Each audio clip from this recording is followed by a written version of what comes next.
Growing up in the digital world, I have seen many versions of myself. Most of our lives exist and can be found digitally.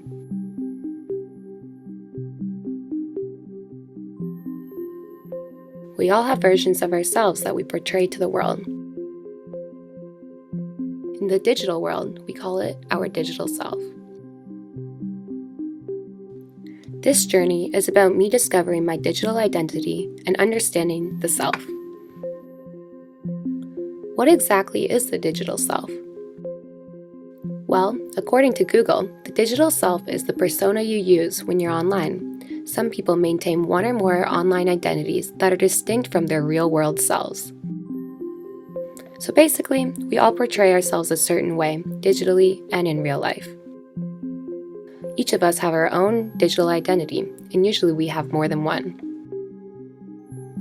But why should we care about our digital self? Well, first of all, what you post digitally is usually on there forever. It is important to become aware of how we portray ourselves to the world, because it impacts others, our future, and the way in which we view ourselves. Learning about this made me curious about my many digital selves over the years. As a child, I was very interested in all kinds of technology, and it was only a matter of time until I was exposed to the digital world and everything it offers. Since 2010, I've used Facebook, YouTube, Twitter, and Instagram the most, and each one has greatly influenced my identity and who I am today.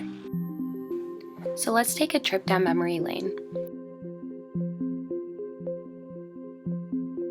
Beginning in 2010 was when I was first exposed to the digital world. I wasn't allowed to use social media yet, so I sneakily made a Facebook account. After that, I began frequently posting more and more every day and became a little too obsessed with posting Nintendo DSi selfies, pictures of myself, and editing every picture I took, as that was the trend for many girls at this age. In 2011, I took even more selfies than I did the year before. I experienced with more editing and started adding a lot of words to my pictures because I saw other girls doing it too.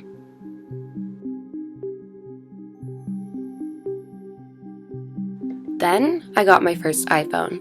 After this, I took many more selfies. I used new editing apps from the App Store and posted these pictures every day on Facebook. My sister and I also started experimenting with making silly YouTube videos in 2011.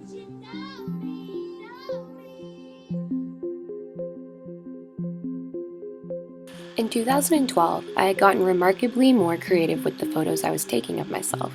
This was the year I got my first professional camera and began doing personal photo shoots whenever I had the chance. I found new ways to edit my pictures to make them more artistic.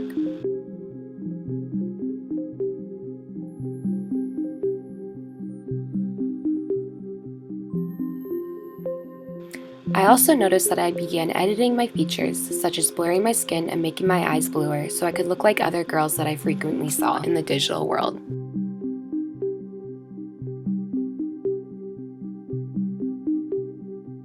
This was also my first year that I got the Instagram app. When I first got it, I only posted pictures using the Instagram app filters as I was still new to it.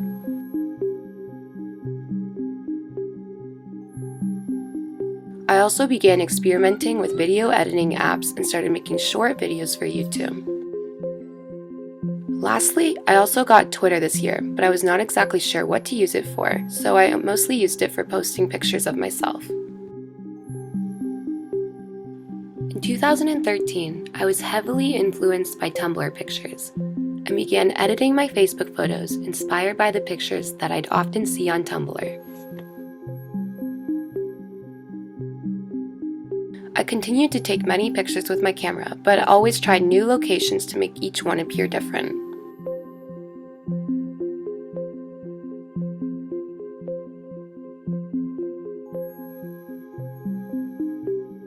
I began using Instagram more now that I was entering high school, but I still like using Facebook more.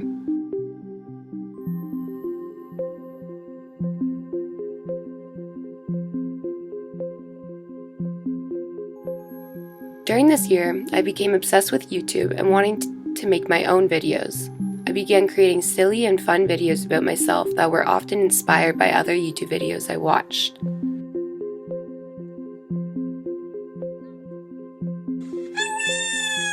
I'm 13 years old. Yep, grade 8. I like music. Rock music. That's right. I love making videos and photography.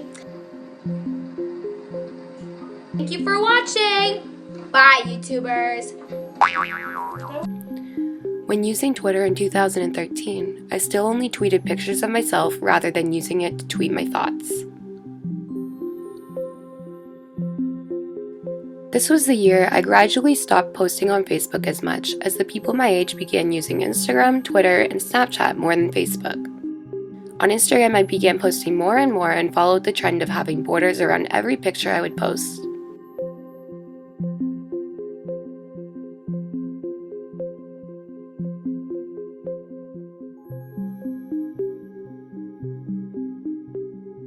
As I entered high school, I met many new people and friends and began posting more of my social life on Instagram.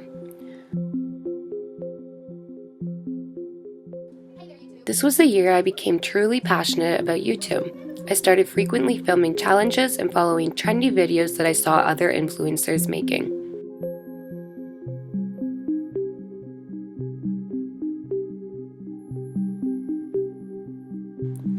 I used Twitter quite a lot during this year. The things I would tweet about varied from complaining about school, music and concerts,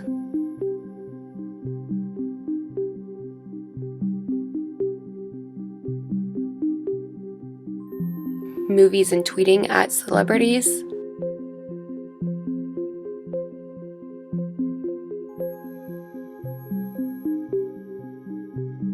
using Twitter as my personal diary to rant about my problems,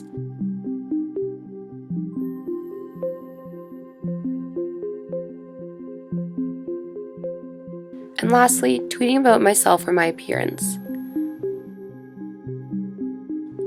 I was noticeably changing fast due to the digital world I was surrounded by, which ultimately influenced me to have negative thoughts about myself.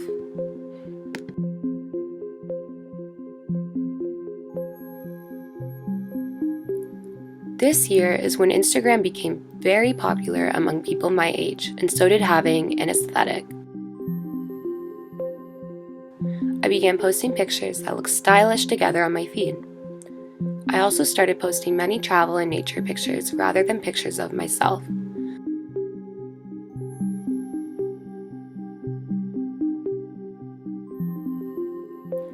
As I was growing up, I grew out of wanting to become a YouTuber and instead posted travel videos on my channel. On Twitter, I would tweet about celebrities and bands, movies and TV shows, complaining about my life,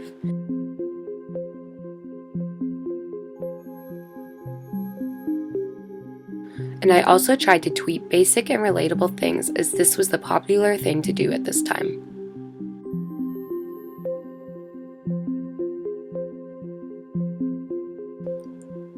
In 2016, I continued to keep my Instagram aesthetic by posting photos of concerts, cool places, and traveling photos to make it look like my life was adventurous and better than it actually was.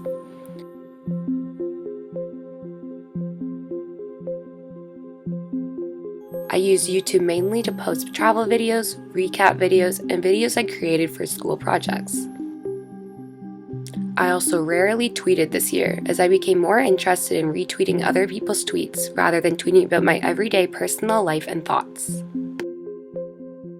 This year was my final year of high school, which was quite memorable for me. Because of this, I began to use Facebook again to share my milestones with my friends and family. I went on a mission trip in Nicaragua,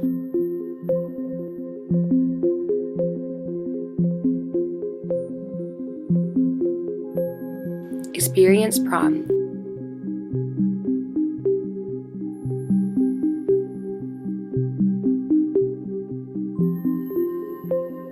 and graduated with my friends.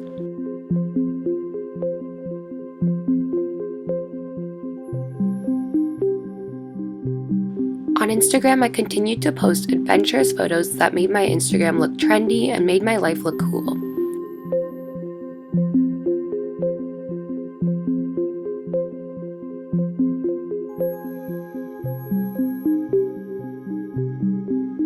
After my memorable year, I made several videos and posted recaps on YouTube to share with the world.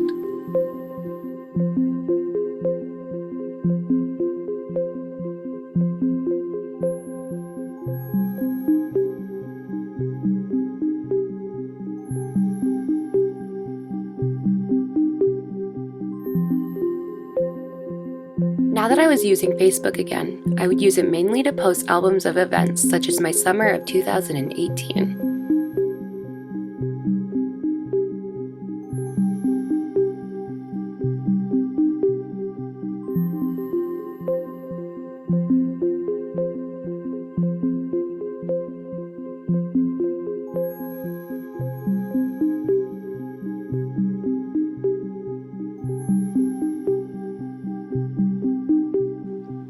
On Instagram, I began posting more pictures with friends as this was my first year of university.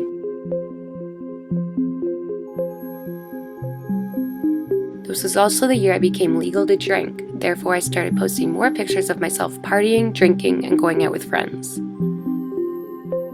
I continued to use YouTube for the purpose of making short travel videos of my memories. Finally, the year of 2019.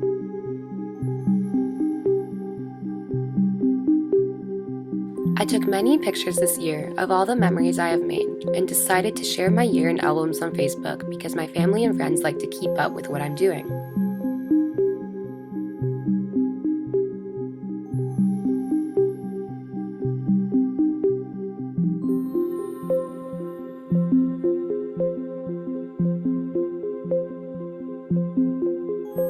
On Instagram, I began posting more and more pictures of myself as I noticed girls my age constantly posting perfect candid pictures and I wanted some of my own.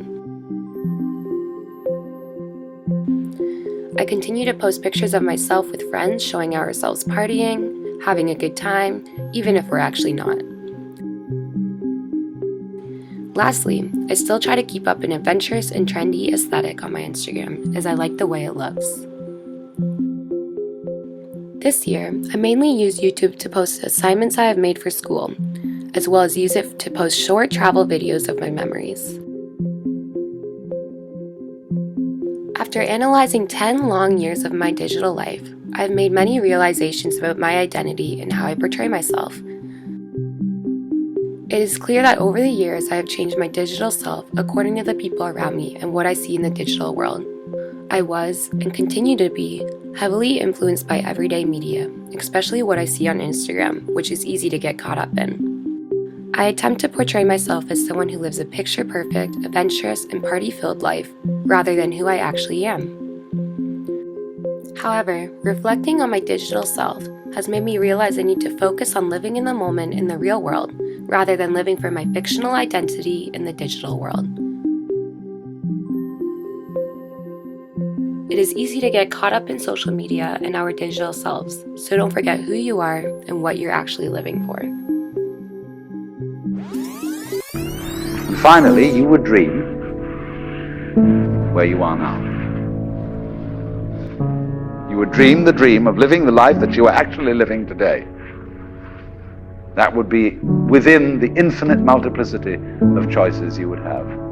Everybody is fundamentally the ultimate reality, not God in a politically kingly sense, but God in the sense of being the self, the deep down basic whatever there is.